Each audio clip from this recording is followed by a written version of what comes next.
Corona টিকা দেওয়ার পর থেকেই আমাদের পরিবারও আরও অনেকজনে নিচ্ছে, সবারই অ্যালার্জি এবং আরও অনেকজন ফ্রেন্ড সার্কেলে সবাই বলতেছে যে করোনা টিকা নেওয়ার কারণে এরকম হচ্ছে। কিন্তু এই করোনা টিকার পরে তো সব কিছু বাড়ি গেছে।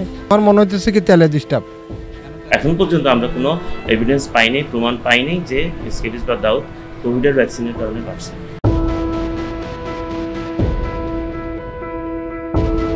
বর্তমানে অ্যালার্জি একটি আতঙ্কের নাম হয়ে দাঁড়িয়েছে। ভুক্তভোগীরা বলছেন করোনা টিকা নেওয়ার পর থেকে নাকি অ্যালার্জি রোগীর সংখ্যা বেড়ে গিয়েছে। গবেষণায় দেখা গিয়েছে টিকা নেওয়ার পরে অ্যালার্জিতে ঝুঁকি কম রয়েছে। সাধারণত 1 লাখ মানুষের মধ্যে একজনের টিকা নেওয়ার পরে অ্যালার্জি হতে পারে। তবে এই কথাটি কতটুকু সত্য? এর আগে অভিযোগ উঠেছিল পার্শ্ব প্রতিক্রিয়ার অভিযোগ থাকায় বিশ্বজুড়ে প্রায় 300 কোটির বেশি ডোজ দেওয়ার পর একটি টিকা প্রত্যাহার করে নেওয়া হয়েছে। কিন্তু কথা হচ্ছে টিকা না হয় প্রত্যাহার করে নেওয়া হলো, কিন্তু যারা পার্শ্ব প্রতিক্রিয়ার ক্ষতিগ্রস্ত হয়েছেন তাদের কি হবে? দর্শক, সব প্রশ্নের উত্তর জানবো আজ। তবে এই ব্যাপারে ভুক্তভোগীরা কি বলছেন চলুন শুনে আসি তাদের মতামত। করোনা টিকা দেওয়ার পর থেকেই আমাদের পরিবারও আরও অনেকজনে নিচ্ছে, সবারই অ্যালার্জি এবং আরও অনেকজন ফ্রেন্ড সার্কেলে সবাই বলতেছে যে করোনা টিকা নেওয়ার কারণে এরকম হচ্ছে। এবং কি আমি এখানে হাসপাতালে কখনো আসি না, কিন্তু এখন বাধ্য হয়ে আসতেছে। ফার্মেসি থেকে আমরা অনেক ওষুধ খাইছি, কোনো কিছু হচ্ছে না। আর বয়সটা 49 চলে, ধরো এই 3 বছর তো আমাকে 2 বছর 1.5 বছরের মধ্যে যে কষ্টে পাইতেছি। অনেক ধরনের রোগ, একলা অ্যালার্জি নো, অনেক ধরনের রোগ, কিন্তু এই করোনা টিকার পরে তো সব কিছু বাড়ি গেছে। আমাদের তো আপনার ভ্যাকসিন নেওয়ার আগে এরকম অ্যালার্জির সমস্যা ছিল না। এখন দেখা যাচ্ছে আমাদের ফ্যামিলি মেম্বার 5 জন, 4 জনে ম্যাক্সিমাম অ্যালার্জির সমস্যা। অ্যালার্জি এমন যে আপনি চুলকানো দিলে এখানে ফুলে যায়, বিচি হয়ে যায় বা দাউদ সিস্টেম দেখা দেয়। এই সমস্যা নিয়ে আজকে 2 বছরের বেশি ভুগতেছে। প্রতি মাসে মাসে ডাক্তারের কাছে আসতে হয়। তো ওষুধ খাচ্ছে, সমাধান হচ্ছে, ওষুধ বন্ধ হয়ে যাচ্ছে, আবার অ্যালার্জির সমস্যা। এই দেখেন এই বাচ্চাটার এই সমস্যা, বাচ্চারা তো 2 বছর হয়েছে, এই দেখেন পুরো গায়ে বাচ্চারা এই সমস্যা সৃষ্টি। আমার মনে হচ্ছে কি তেলে ডিস্টার্ব। তেলে ডিস্টার্ব, তেলতে মানে আমরা যে তেলগুলো খাইছি, যে সোয়াবিন তেল যেগুলো বলতেছে, এগুলো সোয়াবিন না, এগুলো দূষিত তেল।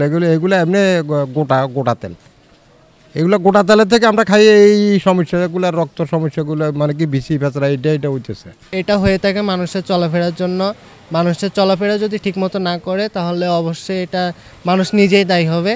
আর এটা ঘরের সম্ভবত যে কোনো একজনের হয়ে থাকে কোনো একটা কারণে, বাট এটা মানুষে ঠিকমতো চিকিৎসা করে না, অনেক লং টাইম ইউজ করার ফলে ঘরে সবাই হয়ে থাকে।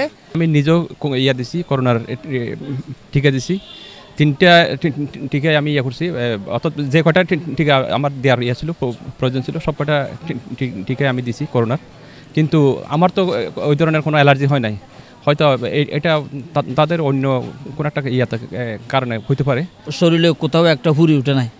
আমি করোনার টিকা নেওয়ার পর থেকে আমার শরীরে বিভিন্ন রকমের অ্যালার্জি, এখানে চুলকায় ফুলে যায়, উঠে যায়, আমার মাথায় বোঝায় অ্যালার্জি, সবগুলো করা শরীরে এখানে এদিকে অসুবিধা, এদিকে অসুবিধা, সবগুলো মানি ওই টিকা দেওয়ার পর থেকেই আমার হয়েছে, আমার আগে কিছু ছিল না। এতক্ষণ তো শুনলেন ভুক্তভোগীদের কথা।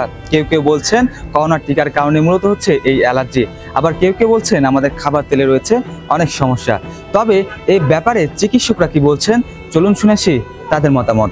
হাসপাতালে প্র্যাকটিসে যেটা দেখতে পাচ্ছি, তো সেক্ষেত্রে আপনার 2টা রোগ বাড়ছে। একটা হচ্ছে আপনার স্ক্যাবিস, যেটা মারাত্মক ছোঁয়াচে একটা রোগ, আর একটা হচ্ছে টিনিয়া মানে দাউদ। তো আপনার স্ক্যাবিস যেটা বাড়ছে, সেটা বাড়ার কারণ হচ্ছে আপনার এটা হাইলি কন্টাজিয়াস, মানে মারাত্মক ছোঁয়াচে রোগ, এবং এটার কন্ট্যাক্ট টাইম যদি 6 থেকে 10 মিনিটের মধ্যে একটা পেশেন্টের কাছ থেকে আরেকজন সুস্থ মানুষের শরীরে ছড়ায় পড়ে। তো এইখানে যেটা সমস্যা হয়ে দাঁড়াইছে করোনার টিকাতে, যেটা হয়েছে, যেটা আমরা বিভিন্ন গবেষণায় দেখতে পাইছি, যে র্যাশ মানে আর্টিকারিয়া লাইক্লেশন, যেটা চিটাঙের ভাষায় ফেরিবাদ বলে, ওই ডিজিজগুলো যদি কারো না থাকে তাহলে ওটা বাড়ছে। কিন্তু স্ক্যাবিস যেটা বৃদ্ধি পাইছে বা টিনিয়া যেটা বৃদ্ধি পাইছে, এটা টোটালি সচেতনতার অভাব।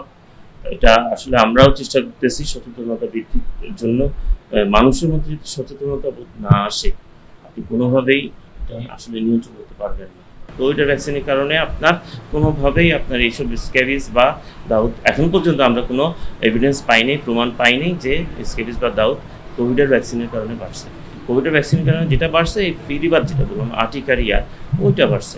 ওইটা তো আলাদা একটা, টোটালি আলাদা একটা রোগ। এখন যেটা আমাদের এখন আসলে ডিজিজ বার্ডেন হয়ে দাঁড়াইছে, সেই বার্ডেনটা আসলেই বেশি বার্ডেন হয়ে দাঁড়াইছে আপনার, এটা আপনার টোটাল